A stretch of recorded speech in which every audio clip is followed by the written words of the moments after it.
ڕۆڵی حکوومەتی ئێران لە بڵاوکردنەوەی گیرۆدەبوون و قاچاغی ماددەی هۆشبەرەکان.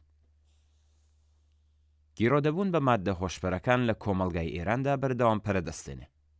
ئەم دیاردە ماڵوێرانکەرە نەک هەر هیچ نیشانەیەک لە کەمبوونەوەی نییە، بەڵکو ڕۆژ بەڕۆژ بەرفراوانتریش دەبێت. لە لای کەس شارەوە نییە کە سیاسەتەکانی ڕژیمی ئیسلامی لە پاڵ هەلومەرجی کۆمەڵایەتی و ئابووری لە ئێران کاریگەریەکی ڕاستەوخۆیان لەسەر بڵاوبوونەوەی ئەو دیاردەیە هەبووە. هەندێک لەو هۆکارانەی بووەتە هۆی زیادبوونی گیرۆدەبوون بە ماددە هۆشبەرەکان بەم شێوەیە دەکرێت کورت بکرێنەوە. یەکەم، سنوورداریە بەرفراوانەکان لە بوارەکانی کولتوری، خۆشگوزەرانی و کۆمەڵایەتی بە تایبەت بۆ گەنجان هیوای بۆ داهاتوو کەم کردوێتەوە. ئەم سنوورداریانە وایان کردووە کە زۆرێک لە گەنجان ڕێگەی جێگرەوە و وێرانکەر بۆ هەڵاتن لە واقع هەڵبژێرن. نەبوونی ئاسۆیەکی ڕوون بۆ داهاتوو، سنوورداری هەلەکانی کار و خوێندنی گونجاو و حەزکردن بە ناتوانایی لە گۆڕینی هەلومەرجی ژیان بۆتە هۆی ڕووکردن لە بەکارهێنانی ماددە هۆشبەرەکان. دووهەم، بڵاوبوونەوەی هەژاری و کەلێنی چینایەتی لە کۆمەڵگادا وەکو یەکێک لە هۆکارە سەرەکیەکانی ڕووکردن لە ئێحتیات بە ماددە هۆشبەرەکانە. بەپێی ئەمارە فەرمیەکان نزیکەی 70% خەڵکی ئێران لە ژێرهێڵی هەژاریدا دەژین کە ئەمەش خۆی دەبێتە هۆی چەندین زیانی کۆمەڵایەتی، لەوانە ئێحتیات. نەبوونی گرنگیدان بە ڕیشسپی سەرەکی کێشەکە. ئەم ناوەندانە تەنها بە چارەسەری کاتی موعتادەکانەوە خەریکن، بەبێ ئەوەی هۆکارە سەرەکیەکانی ڕووکردن لە ئێحتیات چارەسەر بکەن. گەڕانەوە بۆ ژینگەی پیس.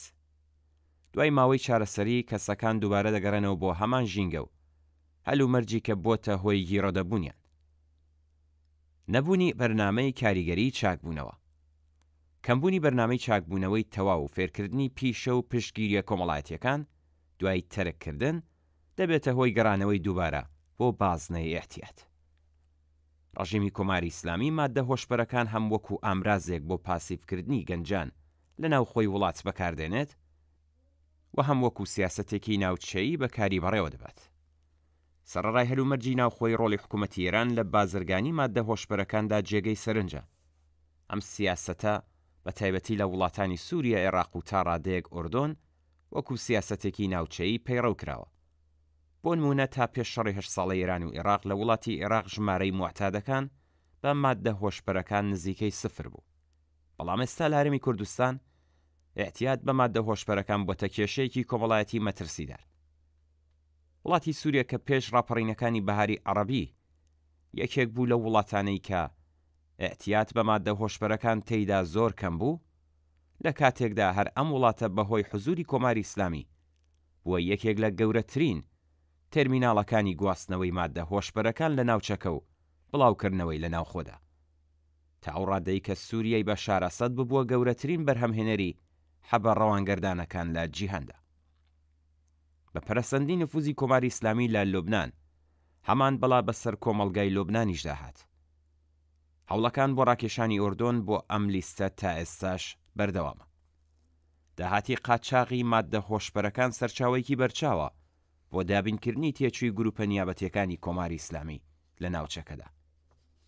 ئەم سەرچاوە داراییانە کە لە دەرەوەی سیستمی بانکی فەرمین و پێویستیان بە وڵامدانەوە نییە، تێچووی چالاکیە جۆرا و جۆرەکان دابین دەکەن. بە پێی راپۆرتە جۆرا و جۆرەکان گروپەکانی پەیوەست بە حکوومەتی ئێران لە ناوچەکەدا بە شێوەیەکی ڕێکخراو لە قاچاغی ماددە هۆشبەرەکاندا بەشدارن. بەکارهێنانی درۆن بۆ گواستنەوەی ماددە هۆشبەرەکان، نیشاندەری ئاستی ڕێخستن و دەسڕاگەیشتن بە تێکنۆلۆژیا لەم تۆڕانەدا. راپۆرتی سوپای ئوردۆن سەبارەت بە چاودێریکردنی 160 تۆڕی قاچاغ لە ناوچەکانی باشووری سووریا کە زۆرێکیان لەگەڵ گروپەکانی پەیوەست بە ئێرانەوە پەیوەندیان هەیە. بڵاوبوونەوەی ئێحتیات بە ماددەی هۆشبەر چ لە ناوخۆی ئێران و چ لە ناوچەکەدا لە دوو لایەنەوە بۆ حکوومەت بە سوودمەند دادەنرێت. تێوەگلاندنی بەشێکی بەرچاوی کۆمەلگا بە کێشەی ئێحتیات. بە لەبەر چاوگرتنی ئاماری نزیکەی 5 ملیۆن موعتاد لە ئێران و بە خێزانەکانیانەوە، نزیکەی چارەکی دانیشتوانی وڵات بە جۆرێک لە جۆرەکان لەگەڵ کێشەی ئێحتیات تێوەگلاون. ئەمەش وزەی بەشێکی بەرچاوی کۆمەلگا بۆ خۆی ڕادەکێشێت و دەبێتە هۆی ئەوەی مەسەلە سیاسیەکان و ناڕەزایەتیەکان پچنە پەراوێزەوە. داهاتی بازرگانی ماددە هۆشبەرەکان سەرچاوێکی بەرچاوە بۆ دابینکردنی تێچووە جۆرا و جۆرەکان لەوانە پشگیری لە گروپە نیابەتیەکاندا لە ناوچەکە. مەسەلەی احتیال لە ئێران و ناوچەکەدا تەنها کێشێکی کۆمەڵایەتی نییە، بەڵکو پەیوەندی ڕاستەوخۆی بە سیاسەتەکانی ناوخۆیی و ناوچەیی حکوومەتی ئێرانەوە هەیە. لەلایەکەوە هەلومەرجی کۆمەڵایەتی و ئابووری ناوخۆی وڵات بۆتە هۆی ڕووکردن لە ئەتیاد و لەلایەکی تریشەوە بڵاوبوونەوەی ماددە هۆشبەرەکان لە ناوچەکەدا وەکوی استراتیژیەک بۆ لاوازکردنی وڵاتانی دراوسێ و دابینکردنی سەرچاوە داراییەکان بەکارهێنراوە. بێگومان چارەسەری ڕێشەیی مەسەلەی بڵاوبوونەوەی ماددە هۆشبەرەکان لە هەموو ناوچەکەدا بە ڕووخانی کۆماری ئیسلامی بەسراوەتەوە. دوای ڕزگاربوونی گەلی ئێران لە دەستی ئەم ڕژیمە، ئەم حکوومەتەی کە لە دەنگ و ویستی زۆرینەی خەڵکەوە هەڵدەقڵێت دەتوانێت و پێویستە لەگەڵ لە ناوبردنی ڕەگوڕیشە کۆمەڵایەتی و سیاسەکانی گیرۆدەبوون بە ماددە هۆشبەرەکان هاوکات بەرنامەی زانستی شەفاف و بەردەوام بۆ ڕیشە کێشکردنی ئەم بەڵایە ماڵوێران کرا دابدرێت.